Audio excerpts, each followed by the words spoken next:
परमेश्वर हमें याद दिलाते हैं कि तुम यहाँ के वासी नहीं हो, और वो परमात्मा स्वयं ही चल कर आते हैं, हमें यथार्थ ज्ञान बताते हैं। जैसे आप जी सत्संग में आते हैं, महीने 2 महीने 10-15 दिन, महीने 4 महीने में तकरीबन सभी आ लेते हैं। तो अन्य व्यक्ति तो ये सोचते हैं कि ये कितना हानि करते हैं, किराया लगता है, काम छोड़कर जाते हैं। पुण्यात्माओं, आप जी को ये ज्ञान होना चाहिए कि आप जहाँ से चलते हो और यहाँ तक जो भी आपका किराया भी लगता है वो भी परमात्मा के पुण्य में है, आपका धर्म में लग रहा है वो पैसा वहाँ से लेकर यहाँ तक। और जो दान धर्म करते हैं आपको वो तो डायरेक्ट दिखाई देता है कि मैंने दान डाला है, मेरा पुण्य हो गया, लेकिन वहाँ से यहाँ तक आने और जाने का जो आपका किराया है वो भी आपके धर्म में लिखा जाता है। अब बगैर ज्ञान के हम ऐसे उलझे रहते हैं, अपने आप धनी बनने के लिए 100 तरीके अपनाते रहते हैं। परमात्मा कबीर जी कहते हैं, कल्पे कारण कौन है कर सेवा निकाम, मन इच्छा फल देऊंगा जो पड़े मेरे ते काम। कि मेरे सतर का जो भगवान के सतर का तेरा कोई ऐसे कार्य आवेगा, कोई आपत्ति आवेगी, तो फिर कहता है तू चिंता ना करना, तेरा मन इच्छा फल दूंगा तुझे। यदि तू परंतु रहना पड़ेगा तूने मेरी मर्यादा में। भगत की कैसी मर्यादा है? भगत और जगत का आपस में मतभेद सदा से रहा है। इसका कारण क्या है? इसका कारण ये है कि भगत की परंपरा मर्यादा जगत से भिन्न बन जाती है, और जिन परंपराओं को लेकर वो पहले समाज में चल रहा था, इतने वजन को उठाकर इस भक्ति मार्ग पर प्राणी चल नहीं सकता। जैसे कोई यात्री है, यात्रा कर रहा है, वो पहले ही सोच लेता है आवश्यक वस्तुएं ही लेकर साथ चलूं, अधिक गठड़ी उठाते सफर नहीं कर पाऊंगा, उसको अंडरस्टूड होता है। तो वो ज्यादा नहीं बांधता, एक थैला छोटा सा काख में टांगा, आवश्यक वस्तु डाली और सफर पर चल पड़ता है। जो भक्त बन गया वो परमात्मा के मिलने वाले मार्ग पर चल पड़ा, और जो भक्त नहीं बना वो वही बैठा अपने घर पे, वो उस वस्तु को प्राप्त नहीं कर सकता। तो उसकी मर्यादाएं कुछ अन्य हैं, उनसे हटकर हम अपने सीमित करके इस सफर पर चल सकते। तो इसी प्रकार जगत और भगत की आपस में मतभेद बना रहता है कि ये तो ऐसे भी नहीं करते, ये त्योहार भी ना मनाते, ये तो दहेज भी ना देते, ये लेते भी को नहीं। तो इस तरह के हम नहीं कर सकते, क्योंकि हमें ज्ञान हो गया कि आज हम किसी से लेते हैं, कल देना पड़ेगा। तो क्यों सिर में दर्द कराया फिर देने के लिए? जैसे आज कोई रिश्वत ले रहा किसी से, 5,000 10,000 20,000 ले ली, और वो उसने देनी पड़ेगी फिर उसको आगे चल के अगले जन्मों में। अब परमात्मा आदरणीय गरीबदास साहिब जी कहते हैं, तुमने उस दरगाह का मैल नहीं देखा और धर्मराज के तिल तिल का लेखा। बता, कहते तुम इसलिए गलती करते हो, तुमने वो स्थान ना देखा जहां पर फैसले होते हैं इस भगवान के सतर के। तुमने उस दरगाह का वो मैल नहीं देखा, धर्मराज के तिल तिल का लेखा। ये बालकों का खेल है। एक तिल यानी एक जरा सी भी कोई आपकी वस्तु है, आपस में वो लेन देन किसी भी जन्म में हो, चाहे 1000 जन्म के बाद हो, आपकी वो पूरी करनी पड़ेगी। आज कोई रिश्वत ले रहा है, अगले जन्म में वो दामाद बनकर लेगा उसका, और पैसा ले जाएगा, और फिर मृत्यु हो जाए मन माने, वो पैसा भी गया, लड़की दूसरी जगह ब्याहनी पड़ेगी।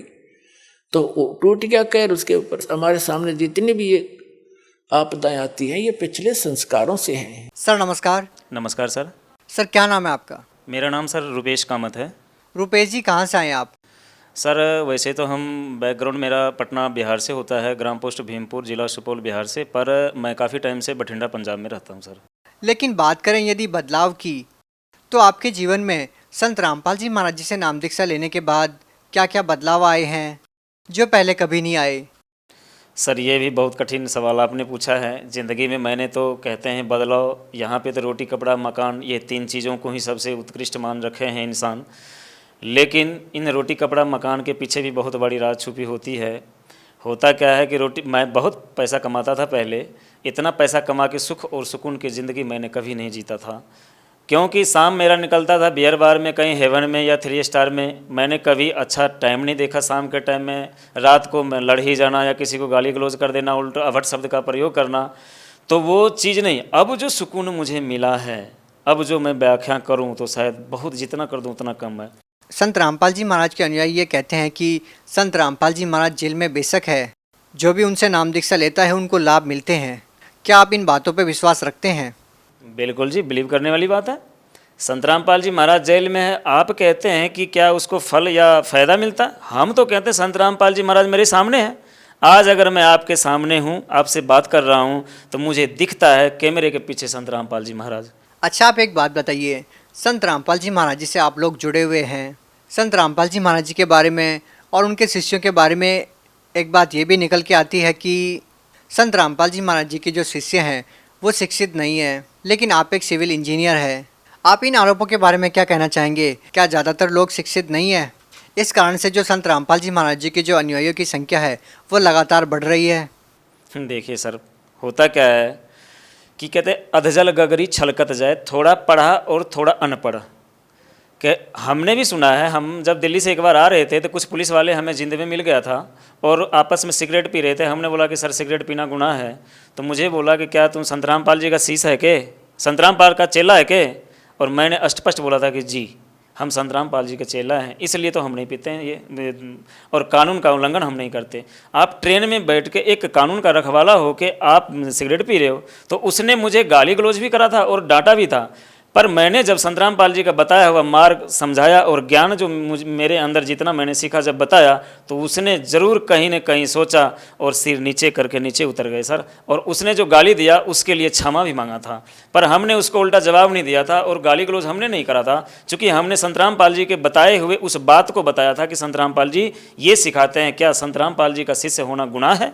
आप दावा कर रहे हैं कि संत रामपाल जी महाराज जेल में होने के बावजूद लोगों को लाभ दे रहे हैं, आपको क्या लाभ मिले हैं? सर लाभ तो बहुत है, आपको क्या बताऊं मैं। जब से मैंने संत रामपाल जी के शरण में आया हूं, सबसे बड़ी बात तो ये है कि मानवता की पहचान हुई। इंसानियत क्या चीज़ है उसको मैंने जाना, उसको जानते हुए भक्ति को पहचाना। ये 33 करोड़ देवी देवताओं के चक्कर में पड़े रहते थे। हम दीक्षा लिए हुए थे राधा स्वामी पंथ को, उसको भी नहीं भूला। दोबारा दीक्षा ले लिया था आसाराम बापू का, उसको भी नहीं भूला। तिवारा साईं मंदिर में चले गए, साईं का एक ट्रस्ट बन गया, बहुत अभिन्न अंग बन गया मैं। तो 33 करोड़ के चक्कर में लगे रहते। आज जो मुझे लाभ है कि इन सारी बुराई जे 33 करोड़ में धक्का खाने से एक ही भक्ति, जिसको एक गॉड, एक अल्लाह, एक परमात्मा कहते हैं, उसका मुझे रास्ता मिलाया और उस परमात्मा से परिचित कराया और उसको मैंने देखा और उसके भक्ति में लगे रहते हैं। सारी बुराइयों को त्याग दिया। आज हमारे पास अच्छा घर है बठिंडा डिस्ट्रिक्ट के अंदर और बड़े कम समय में बड़े अच्छे पैसा कमाया हमने। लाभ मैं जितना बताऊं भगत जी उतना कम है, क्योंकि देखो सच्चाई, एक इंजीनियर होने के नाते मैंने एक नंबर का मैं सोचा मेहनत करके कमाई करके ही करना है। डीडी मित्तल टावर में मैंने आपको बताना चाहूँगा, मैंने बता नहीं पाया था। डीडी मित्तल टावर में लास्ट बार जब मैंने नौकरी छोड़ा 2013 में नौकरी छोड़ा इसी वजह से कि वहाँ झूठ ठगी था। 10% पैसे काटना हर एक ठेकेदारों से, 10,000 रुपये ऊपर से लेना और सबका परसेंटेज बना हुआ था, सबको देना। ये काम करने के लिए हमारे संत रामपाल जी महाराज पहले मना किए हुए, ठगी नहीं मारनी, झूठ नहीं बोलना, बेईमानी नहीं करना, रिश्वत नहीं लेना। तो ये कहीं ना कहीं हमारे नौकरी में और हमारे ज़िंदगी में बाधा था, भक्ति नहीं होना था, जिसके कारण मैंने नौकरी छोड़ा था। नौकरी छोड़ने के बाद सर हम बिल्कुल साधारण वेश में आके, जहाँ तक कि मैंने 2 नंबर की कमाई से जितना मैंने वहाँ पे लिया, हमारे पास बाइक, मोटरसाइकिल, अच्छा बेड, अच्छे कपड़े, अच्छे सोसाइटी का सारा सिस्टम था, ज़िंदगी जीने का सादा साधन था हमारे पास। सबको डीडी मित्तल टावर में छोड़ के हमारे नीचे काम करने वाले सुपरवाइज़र फोरमैन को मैंने बोला कि आज तुम्हें सेवा में ये सब कुछ दे के मैं जा रहा हूँ, जहाँ तक कि मैंने मोटरसाइकिल तक को भी नहीं लिया। और हमने हमारे पास जो फ़ोन दिया हुआ था कंपनी की तरफ से वो भी छोड़ के मैं जीरो होके मैं लोकल यहाँ रहने लग गया। और मैंने एक राज मिस्त्री के काम से अपनी ज़िंदगी का शुरुआत किया 2014 में जनवरी में।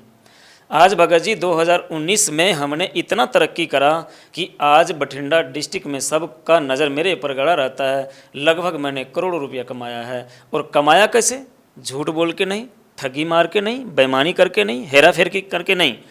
आज भी कंपनी को पता लगता है, ऑफर देता है। जिस टाइम छोड़ के आया था वो कहता है आज ना कल बेटा तू मेरे पास ही आएगा, क्योंकि ये लत ऐसा है जिसको इस ऑफिस का और एसी का ऐसो आराम नज़र आता है, वो धूप में और बाहर कहीं धूल में टिका नहीं सकता। और मैंने उसको चैलेंज करा था कि ऐसे है सर, अगर मैं दोबारा आऊँगा तो अब मैं आपके पास नहीं आऊँगा, मैं सीधा ऊपर जाना चाहूँगा, लेकिन आपके पास आने से अच्छा ऊपर चले जाना, क्योंकि मुझे सच्चाई से परिचित मैं हो चुका हूँ। जी धन्यवाद। सच सर जी।